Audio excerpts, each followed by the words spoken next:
Hey, what's up, fam? This is Eric from Justice for Youth here. I get the chance to lead an awesome organization out of the city of Pomona. And today I want to talk to you a little bit about creating some quality programs for campuses.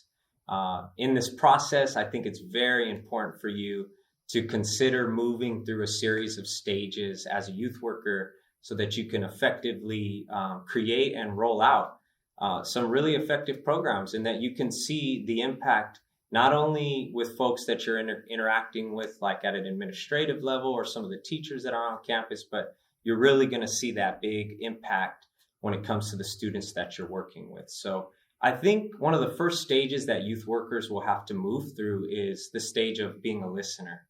It's kind of that Nehemiah approach, right? We know that there's a need, there's lack, there's something wrong. And Nehemiah, at some point in his story, kind of takes a moment to scout the land and to assess the things that are broken. And then he makes a commitment to rebuild.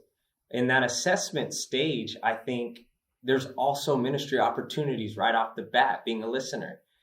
Just listening is ministry. And a lot of the times you're going to find yourself not only assessing, but affirming those that are around you, reassuring a principal that things are going to be okay, affirming a teacher who might be feeling like they're not as effective as they'd like to be, right? Reassuring them that it takes some time, that there's a process, and that their investments that they're making is worth it. So moving out of that listening stage, you're going to end up being a creator, and you're going to take all the wealth of information that you receive, and then you're going to move into this visioning moment where you're doing a lot of considering and a lot of strategizing. You're starting to think through, how can I really meet these needs that I've identified in students? And what are going to be some of those nuts and bolts and some of those early systems that are going to have to be in place for this to be effective? Moving out of that creator stage, you then move into being a developer. And in this stage, I'll have to say I've learned the most as a leader in this stage. This is where you get a little bit of time under your belt. You're moving these ideas, these visions into reality, and you're starting to see that, hey, maybe this thing isn't working out as well as it should, and maybe we should have considered this a little bit more, right? And you're preparing yourself to do a lot of partnering, because in the developer stage, you're going to need help. You can't do it alone.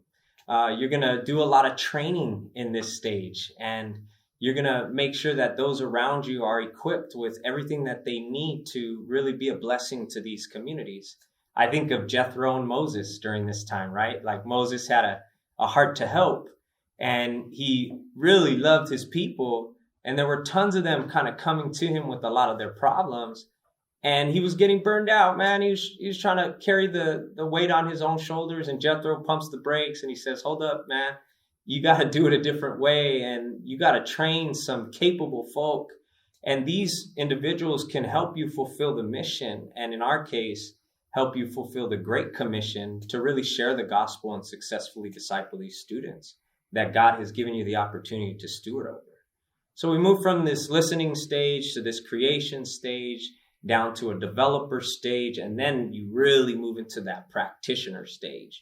This is where you've kind of settled on a lot of these things, some of the specific programmatic things that are going to be happening. A lot of the systems are in place now.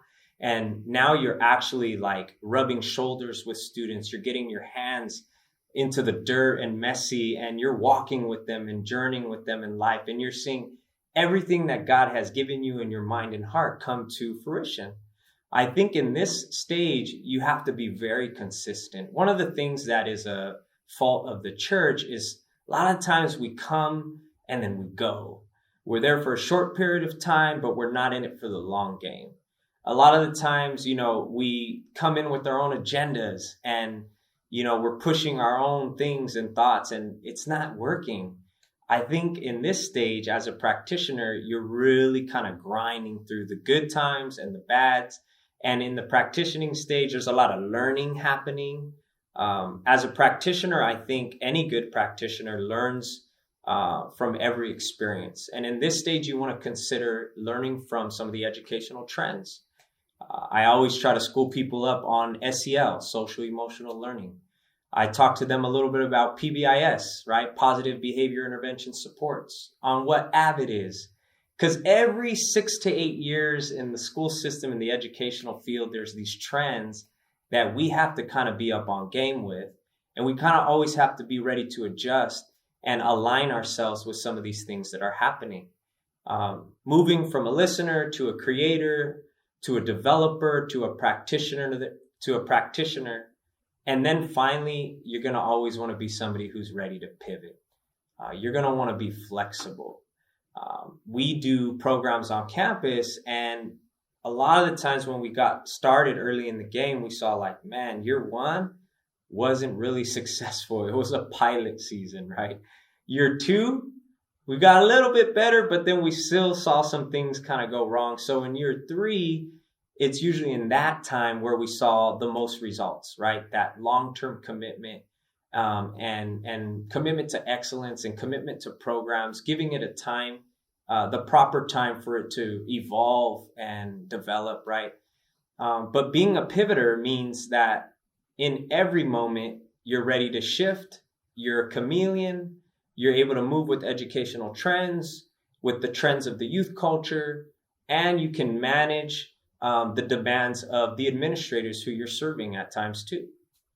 So I think all the while kind of moving through these stages, it's progressive over time, and you're having to consider how you're going to really partner with the unbelieving world to accomplish some of these things that God has given you, and how you're going to include the church. And I think in that process, you see this beautiful merging of people, and the community and diversity really starts to come together. There's no better place than the campus to see God's kingdom and God's diversity. So I get really excited about this stuff, and I hope and pray that you do as well. You guys are all in our thoughts and prayers, man.